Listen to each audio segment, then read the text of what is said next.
शंकराला म्हणजे नाक दे. नाक मिळालं, आला घरी. नाक बघितलं तर 12 बिघ्यातनं वळ वळ वळ वळ वळ वळ.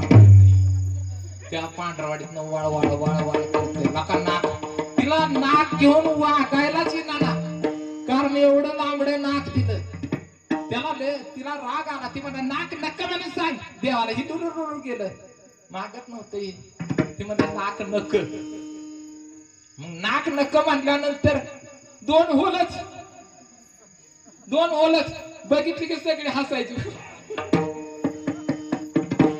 बघितली की हसायचे. दोन होलच दिसले. ते तिसरं आता राहिलं किती? एकच राहिलं. वरदान 3 होते. आता काय मागू? ती म्हणले हाय तसंच ठेव म्हणा. मग हाय तसं ठेवी देवानंतर तैसीची